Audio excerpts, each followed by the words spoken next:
નમસ્કાર મિત્રો, Sandeep Patel sir education ચેનલમાં આપનું હાર્દિક સ્વાગત છે। સ્પર્ધાત્મક પરીક્ષાની અંદર ટકાવારી શોધવાની ટૂંકી રીતનો સંપૂર્ણ વિડીયો મૂકેલો છે। દરેક બાળકો શાંતિથી નિહાળજો।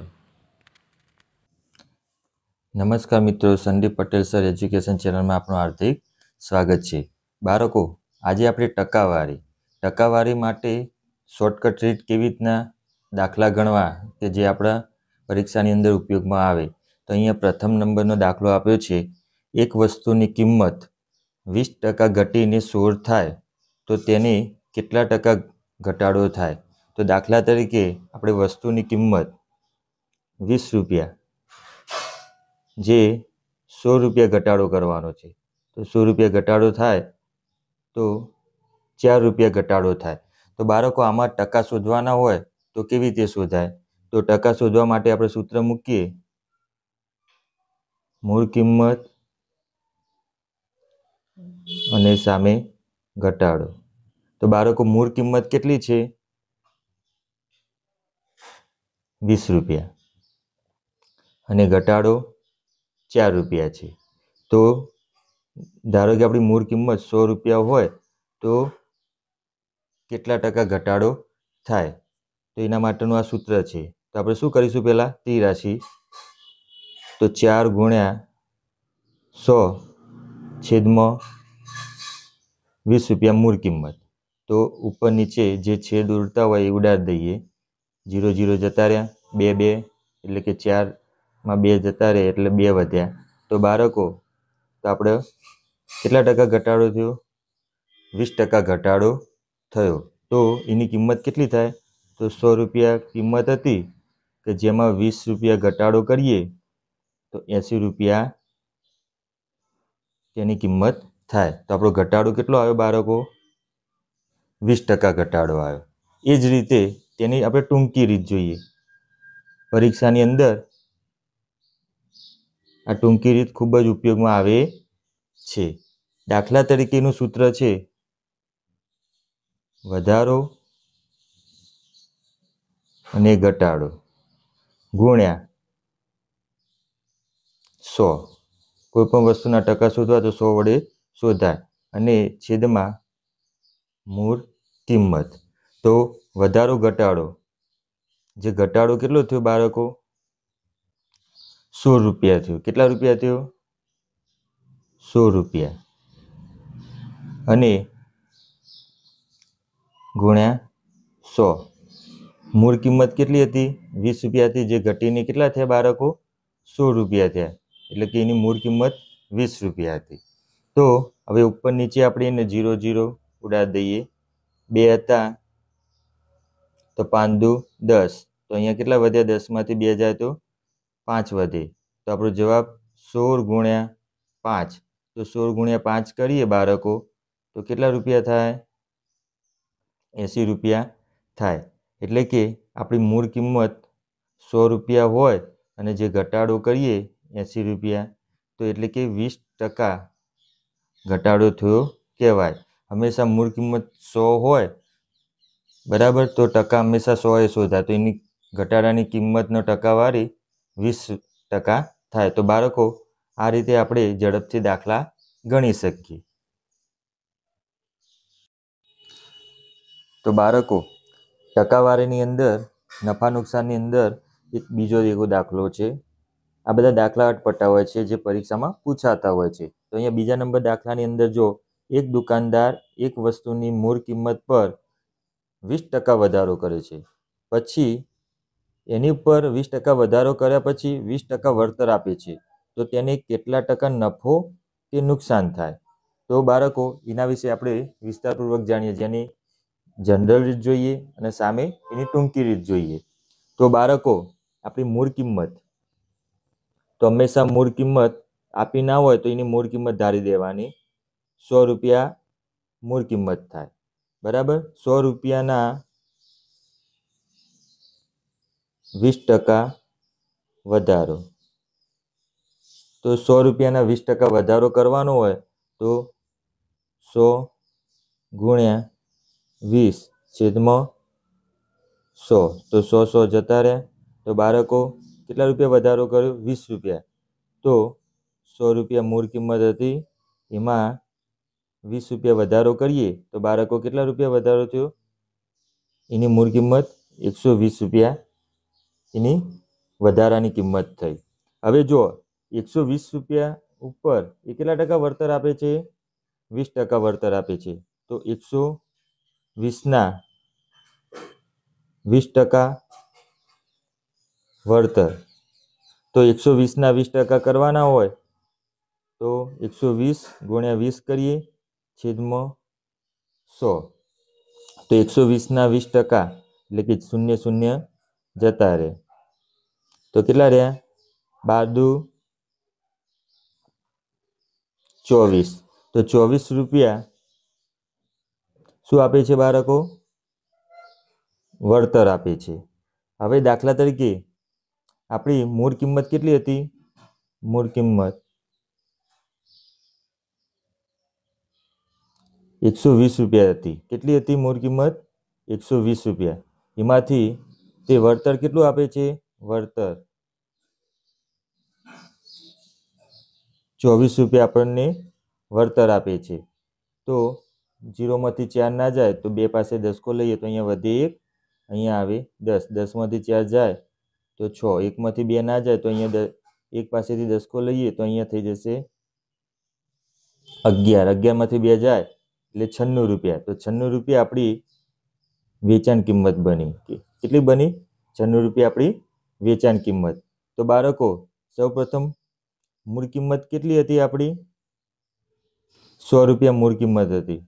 જે ધારેલી મૂળ કિંમત 100 રૂપિયા હતી, એમાંથી વેચાણ કિંમત કેટલી? 96. તો કેટલા રૂપિયા નુકસાન? 4 રૂપિયા નુકસાન થાય. તો બાળકો હંમેશા નુકસાન 100 રૂપિયા થતું હોય તો નુકસાન બરાબર 4% નુકસાન થાય. કેટલા ટકા નુકસાન થાય? 4%. અને મૂળ કિંમત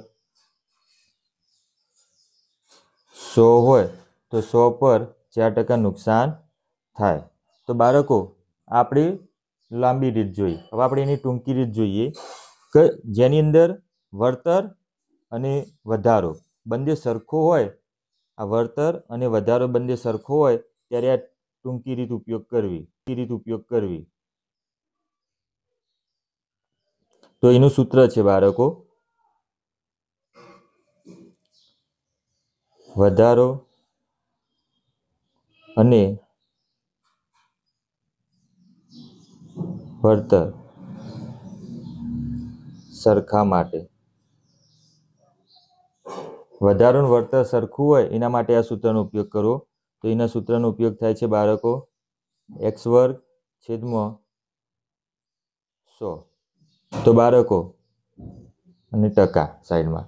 તો બંનેમાં જો તો x બરાબર 20 લેવાના, 20%. x બરાબર શું લેવાનું? 20. તો x² બરાબર શું થશે? 20નો વર્ગ છેદમાં 100.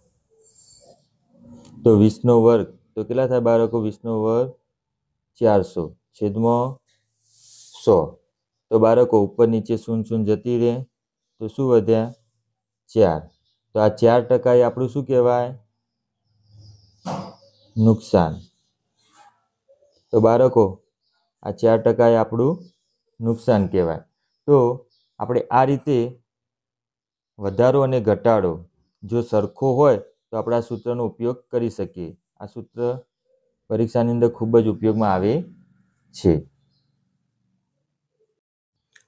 બાળકો આપણે પહેલા 2 દાખલા જોયા, એના પછી આપણે આ ત્રીજો દાખલો જોઈએ. એક વેપારી એક વસ્તુની કિંમતમાં 30% વધારો કરે છે. કેટલા ટકા? 30% વધારો કરે છે. માંગ વધવાથી ફરીથી એને એમ થયું કે આ વસ્તુની માંગ વધી ગઈ છે, તેને ફરીથી 10% વધારો કરે છે. તો તેને એકંદરે કેટલા ટકા વધારો કર્યો હશે? તો બાળકો આવા અટપટા દાખલા હોય તો એની આપણે લાંબી રીત અને ટૂંકી રીત જોઈએ. તો સૌપ્રથમ મૂળ કિંમત. તો મૂળ કિંમત પર કેટલા ટકા વધારો કરે છે બાળકો? 30%. તો આપણી મૂળ કિંમત ખરી 100 રૂપિયા, 100 એ 30% વધારો કરે છે. તો 100ના 30% એટલે કે બાળકો 0 જતી રહે તો 30 રૂપિયા વધારો થાય. કેટલા રૂપિયા વધારો થયો? 30 રૂપિયા. તો 100 રૂપિયા મૂળ કિંમત હતી, એમાં 30 રૂપિયા આપણે ઉમેરી દઈએ તો બરાબર 130 રૂપિયા એની મૂળ કિંમત થઈ. કેટલા રૂપિયા મૂળ કિંમત થઈ? 130 રૂપિયા. અને વધારો કેટલો થયો? 30 રૂપિયા વધારો થયો. એ જ રીતે હવે આપણી મૂળ કિંમત 130માં વેપારીને એમ થયું કે આપણી માંગ વધી ગઈ છે આ વસ્તુની, તો 130 રૂપિયા એની મૂળ કિંમત, એનો વધારાની કિંમત હતી, એમાં 20%ના 130ના 10% વધારો કરે છે. કેટલા ટકા વધારો કરે છે? 10%. તો આપણા પાસે 130 રૂપિયા હતી કિંમત, વત્તા તો 130ના 10% વધારો કરે છે. કેટલા ટકા? 10%. તો 130 રૂપિયા આપણી કિંમત હતી, એની અંદર 130 ગુણ્યા 10% વધારો છેદમાં 100. ટકાનું સિમ્બોલ જતો રહે, છેદમાં 100 આવી જાય તો 0 જતા રહ્યા તો બરાબર 13. તો 130 રૂપિયા હતી કિંમત, એની અંદર 13 રૂપિયા વધારો થયો. કેટલા રૂપિયા? 10% પ્રમાણે 13 રૂપિયા વધારો થયો. તો આપણી કિંમત 143 રૂપિયા થઈ. કેટલી થઈ બાળકો? 143 રૂપિયા આપણી કિંમત થઈ. તો 100ની વસ્તુ પર 43 રૂપિયા વધારો કર્યો. કેટલો વધારો કર્યો? 100ની વસ્તુ પર 43 રૂપિયા વધારો કર્યો. એટલે કે 43% વધારો થયો. તો બાળકો 43% વધારો થયો. હવે આ દાખલો તો લોંગ પડે, એની ટૂંકી રીત, તો આપણે એની ટૂંકી રીત જોઈએ. તો આની ટૂંકી રીત માટે એક સૂત્ર છે, કૌંસની અંદર x વત્તા y વત્તા કૌંસની અંદર x કૌંસની અંદર y છેદમાં 100 અને 12%. તો બાળકો આ એની ટૂંકી રીતનું સૂત્ર. તો x બરાબર 30 રૂપિયા ધરવાના, x બરાબર 30% અને y બરાબર 10% ધારવાના. તો જ્યાં x આવે ત્યાં 30% મૂકી દેવાના અને y આવે ત્યાં 10%. તો x બરાબર કેટલા આવે બાળકો? 30 અને y બરાબર 10 વત્તા કૌંસની અંદર x બરાબર 30 કૌંસ પૂરો, y બરાબર 10 છેદમાં 100 અને મોટા બ્લેન્કની પાસે ટકા. તો બાળકો હવે આપણે ભાગુસભા નિયમ લાગુ પડશે. ભાગુસભા. તો ભાગુસભા નિયમ અહીંયા લાગુ પડશે. તો 30 વત્તા 10 વત્તા, હવે અહીંયા જો ભાગુસભા નિયમ લાગુ પડે એટલે 0 જતી રહે. તો અહીંયા શું વધ્યા બાળકો? 3 વધ્યા. કેટલા વધ્યા? 3%. હવે જો 30 વત્તા 4, તો 30 વત્તા 4 કેટલા થાય? 40. એમાં 3 વધારો કરીએ તો 40 ને 3 43. તો 43% બાળકો શું થયું? વધારો થયો. અહીંયા ભાગુસભા નિયમ પ્રમાણે આ 0 જતા રહે એટલે વધ્યા કેટલા? 3. તો આ રીતે ભાગુસભા નિયમ પ્રમાણે જોઈએ તો આપણે 43% વધારો થયો. તો આપણે પરીક્ષાની અંદર આવી ટૂંકી રીત આપણે જોઈ શકીએ. માંગ વધવા સાથે વળતરમાં પણ વધારો થાય ત્યારે આપણે આ સૂત્ર મૂકવાનું.